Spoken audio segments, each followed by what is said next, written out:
மொழி உணர்ச்சியை பற்றிய தமிழர்களுக்கு ஆளுநர் பாடம் எடுக்க வேண்டாம். சட்டத்துறை அமைச்சர் ரகுபதி கண்டனம். ஆட்சியர் எஸ்பி ஆகியோர் என் பேச்சு தான் கேட்க வேண்டும். தர்மபுரி திமுக கிழக்கு மாவட்ட பொறுப்பாளரின் அதிகார துஷ்பிரயோக பேச்சு இணையத்தில் வைரல். நான் சொல்றது கேட்கலாம், அந்த அதிகாரி இருக்க மாட்டான். சரிங்களா? கலெக்டர் நான் சொல்றதா கேட்கணும், எஸ்பி நான் சொல்றதா கேட்கணும், கீழே இங்கிற அத்தனை நிர்வாகம் நான் சொல்றதா கேட்கணும். கேட்கலன்னா அவங்க இருக்க மாட்டாங்க. இதை நான் செய்வேன். திமுக அமைச்சர்கள் மற்றும் மாவட்ட செயலாளர்கள் குறுநில மன்னர்கள் போல் செயல்படுவதும் அரசு அதிகாரிகளை மிரட்டுவதும் கண்டனத்திற்கு உரியது. திமுக நிர்வாகி ஆடியோவை சுட்டிக்காட்டி எதிர்க்கட்சித் தலைவர் எடப்பாடி பழனிசாமி கண்டனம்.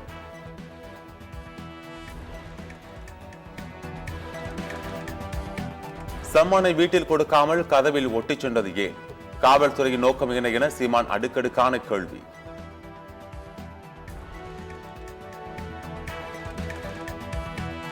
அரசியல் ரீதியாக திமுகவினரால் என்னை சமாளிக்க முடியவில்லை என சீமான் பரபரப்பு பேட்டி.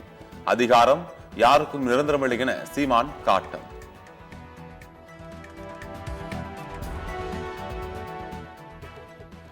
சீமான் வீட்டு பாதுகாவலர் துப்பாக்கியை காட்டி போலீசாரை மிரட்டவில்லை. உரிமம் பெற்ற ஒருவர் துப்பாக்கியை வீட்டில் வைத்துவிட்டு வருவாரா என சீமானின் வழக்கறிஞர் கேள்வி.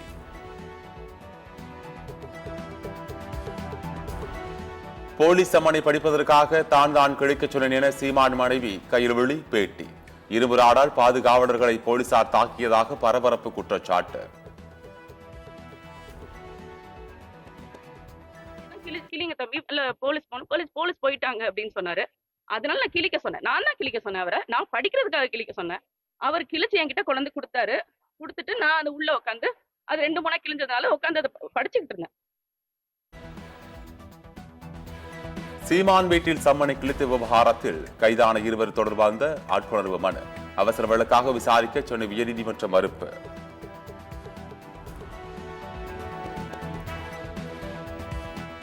தஞ்சை, திருவாரூர், நாகை, மயிலாடுதுறை உள்ளிட்ட 11 மாவட்டங்களில் இன்று கனமழைக்கு வாய்ப்பு. சென்னை வானிலை ஆய்வு மையம் அறிவிப்பு.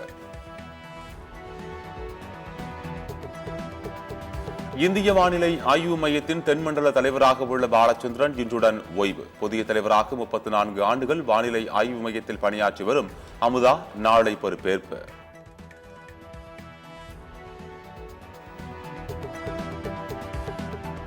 சென்னை கிண்டியில் மத்திய அரசை கண்டித்து திமுக மற்றும் மாணவர் அமைப்பினர் போராட்டம். தமிழ்நாட்டிற்கு வழங்க வேண்டிய கல்வி நிதியை வழங்க கோரி கருப்பு கொடி எதிர்ப்பு.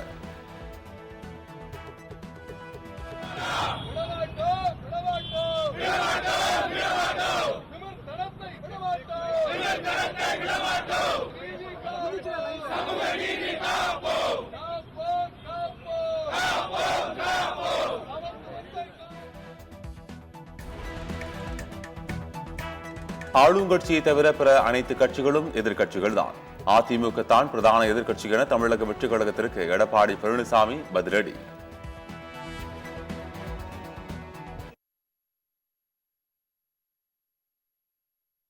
நாட்டில் எல்லாமே ஆளுங்கட்சி தவிர்த்து மீது எதிர்கட்சி தான். நாட்டில் எல்லாமே எதிர்கட்சி. ஆனா சட்டமன்றத்தில் பிரதான எதிர்கட்சிங்கிறது அதிமுக தான். அந்த அந்தஸ்து வேற எந்த கட்சிக்கும் கிடையாது. மக்கள் கொடுக்கப்பட்ட அங்கீகாரம் அனைத்து இந்திய அண்ணா திராவிட முன்னேற்ற கழக கட்சிக்கு தான்.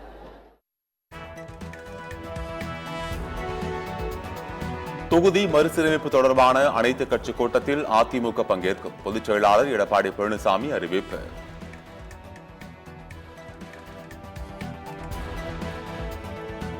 நாட்டின் முன்னேற்றத்திற்கு தடையாக இருப்பதே பீகார் தான். அதனை இந்தியாவிலிருந்து தூக்க வேண்டும்.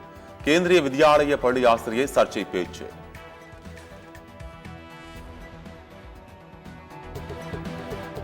மகாராஷ்டிர மாநிலம் ராய்காட் அருகே நடுக்கடலில் தீப்பிடித்து எரிந்த விசைப்படகு. இந்திய கடற்படை விரைந்து சென்று தீயை கட்டுப்படுத்தி 18 மீனவர்களை மீட்பு.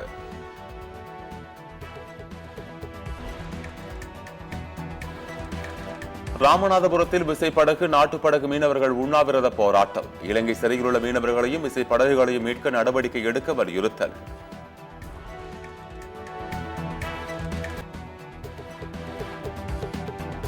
சென்னை அண்ணா நகரில் ரவுடியை கொலை செய்து இன்ஸ்டாகிராமில் வீடியோ பதிவிட்ட விவகாரம். கைதான 2 பேருக்கும் கை மற்றும் கால்களில் அடிபட்ட நிலையில் மாவுக்கட்டு.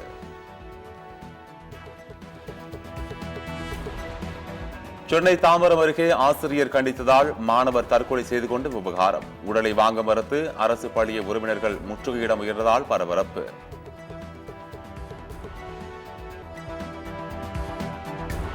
ஜம்மு காஷ்மீரின் தோடா போன்ற மலைப்பகுதிகளில் அடர்ந்த பனிப்பொழிவு. ரஜோரி உள்ளிட்ட சமமான பகுதிகளில் மழை பெய்வதால் மக்கள் அவதி. ஜம்மு காஷ்மீரின் அனந்த்நாக்கில் கடுமையான பனிப்பொழிவு. வெள்ளை போர்வை போர்த்தியது போன்ற ரம்மியமான காட்சி.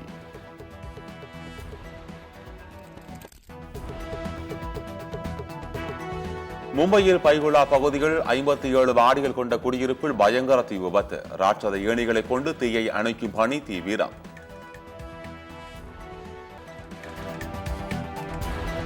சாம்பியன்ஸ் டிராபி தொடரில் ஆஸ்திரேலியாவுக்கு எதிரான லீக் போட்டி. டாஸ் வென்று பேட்டிங் தேர்வு செய்த ஆப்கானிஸ்தான் நிதான ஆட்டம்.